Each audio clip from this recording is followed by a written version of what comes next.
They tried to convince me I was crazy, that my gut feelings were just paranoia, and that I was imagining things. They gaslit me so effectively that I started to doubt my own sanity. But I knew, deep down, something was rotten. And what I uncovered wasn't just a minor disagreement or a misunderstanding. It was a sophisticated, multi-million-dollar deception that would have ruined countless lives, including mine.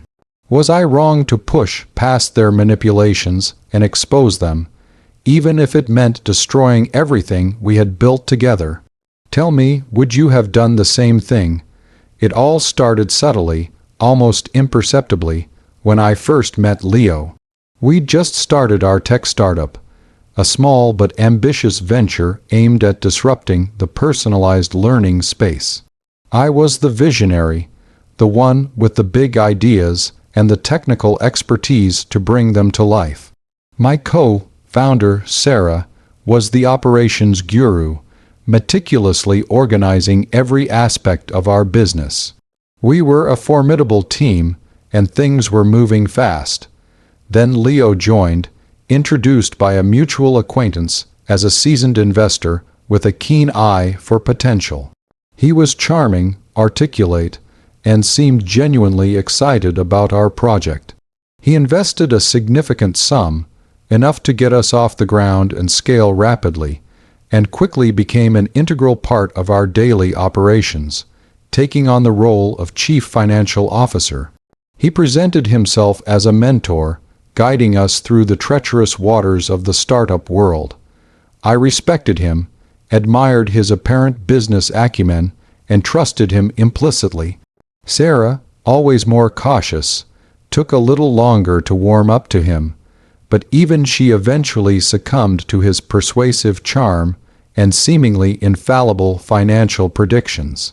The first hint of trouble appeared about a year into our journey. We had just closed a series of funding round, securing another hefty sum from a reputable VC firm.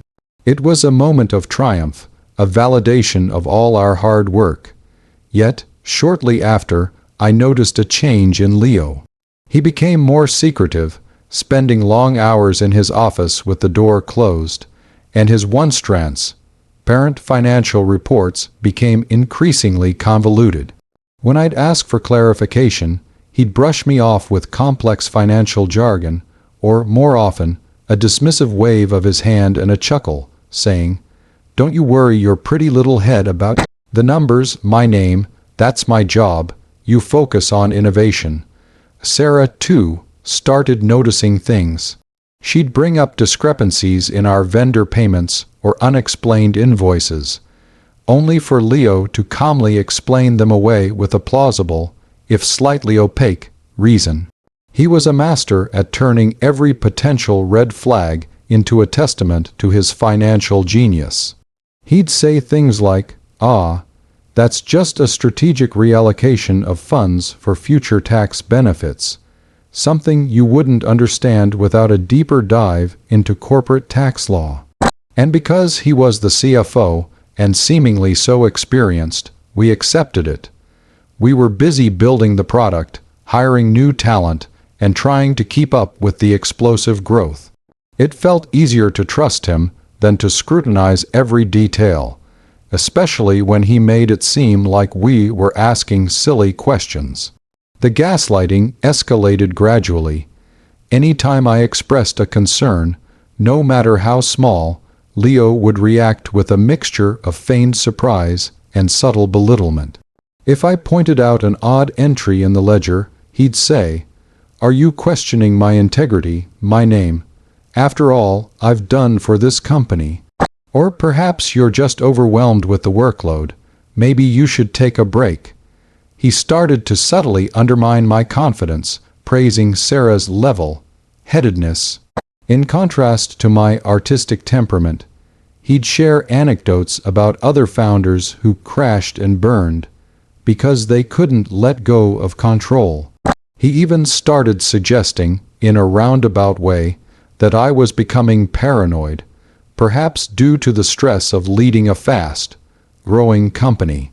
It's common for founders to feel this way, He'd say with a sympathetic sigh, "The pressure can make you see things that aren't there." I started to second, guess myself constantly. Was I just being overly suspicious? Was the stress making me imagine things? The doubt crept in, slowly at first, then consuming my thoughts. Sarah, bless her heart, tried to support me, but even she found it hard to argue against Leo's sophisticated explanations and his calm, rational demeanor. He had a way of making anyone who questioned him feel foolish, or worse, disloyal. The tipping point came when we started preparing for our Series B funding round. The numbers Leo presented to potential investors were dazzling, almost too good to be true. Our growth projections were astronomical, and our reported revenues had soared. I felt a surge of pride, but also a persistent unease. My intuition, despite being battered by Leo's constant dismissals, was screaming at me. Something felt off. The growth he was presenting didn't quite align with the internal metrics I was tracking, nor with the actual customer acquisition costs we were incurring. When I tried to reconcile the numbers, Leo would always have an excuse. "These are forward-looking projections, darling. Or you're looking at the raw data, not the adjusted figures for investor presentations." He even started to limit my access to certain financial documents, claiming they were sensitive and above my pay grade. That's when I knew, with a chilling certainty, that he was hiding something significant. The feeling in my gut was no longer a flicker of doubt. It was a roaring fire. I confided in Sarah, expressing my deep-seated suspicions. She, too, had grown increasingly uncomfortable, though she hadn't dared to voice her concerns as forcefully as I had. Together, we decided we needed to investigate, discreetly, without letting Leo know. So that's the situation I was in, trapped between trusting my instincts and the constant barrage of gaslighting from a man I had once admired. I had to make a choice: continue to let him control the narrative and potentially lead us all to ruin, or risk everything to uncover the truth, even if it meant confronting a powerful and manipulative individual. Before I tell you what happened next, I want you to pause and comment below what you would have done in my shoes. Would you have listened to your gut, or would you have succumbed to the pressure and the self-doubt? Sarah and I started our secret investigation.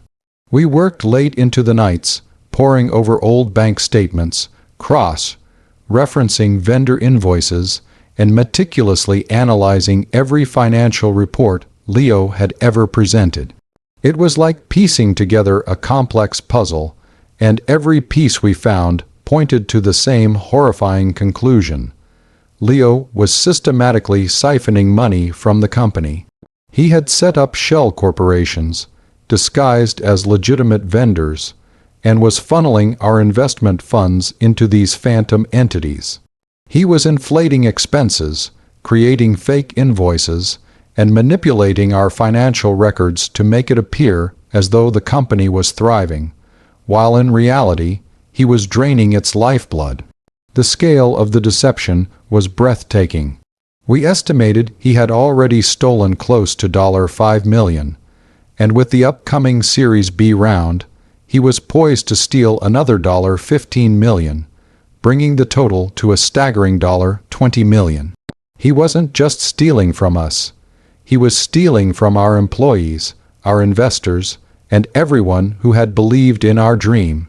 The realization hit me like a physical blow. The man I had trusted, the man who had pretended to be our mentor, was a cold-blooded criminal. We gathered irrefutable evidence: bank transfers to offshore accounts linked to his shell companies, forged documents, and a detailed paper trail of his elaborate scheme. The anger, the betrayal, and the sheer disbelief were overwhelming. We knew we couldn't confront him directly. He was too cunning, too manipulative. We needed to act swiftly and decisively. We took all our evidence to our lead Series A investor, a shrewd woman named Eleanor, who had always had a sharp eye for detail. When we laid out the meticulously compiled evidence, her face went from skepticism to shock, then to cold fury. She immediately understood the gravity of the situation and the immense damage Leo's actions could inflict on not only our company, but also the entire venture capital ecosystem. Together, we formulated a plan. We involved the authorities, providing them with all the evidence we had meticulously collected. The FBI launched a covert investigation, working in conjunction with Eleanor's legal team. It was an incredibly stressful period. We had to pretend everything was normal, continue to work with Leo, and smile through the gnawing fear and anger. Every interaction with him felt like a lie, a betrayal of our own integrity, but we knew it was necessary to ensure he couldn't escape justice. The day of reckoning arrived during a crucial board meeting, where Leo was presenting his final, highly inflated, financial projections for the Series B round. The room was filled with investors, board members, and, unbeknownst to Leo, a team of federal agents poised to act. As he confidently rattled off his fraudulent numbers, projecting a future that was built on lies, Eleanor interjected, her voice calm but firm. "Leo," she said, "I think we need to review some discrepancies in the financial reports." Leo, ever the charmer, started to dismiss her, but then the federal agents moved in. The shock on his face was priceless, a momentary flicker of pure terror before he tried to regain his composure. He stammered, tried to deny, tried to explain, but the evidence was overwhelming. We had everything, every single piece of his intricate deception. The meeting dissolved into chaos, but for Sarah and me, it was a moment of profound relief mixed with a bitter taste of victory. Leo was arrested on the spot, his grand scheme crumbling around him. The aftermath was messy, as expected. Our company was thrown into turmoil, facing the immediate fallout of the scandal. We had to inform our employees, our customers, and our remaining investors about the egregious fraud.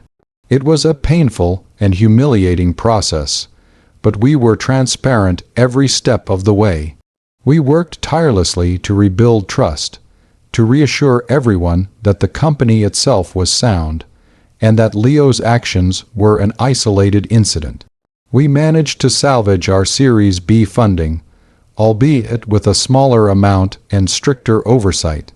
Leo was eventually convicted and sentenced to a lengthy prison term, and a significant portion of the stolen funds was recovered, though not all of it. Our company survived, but it was forever changed.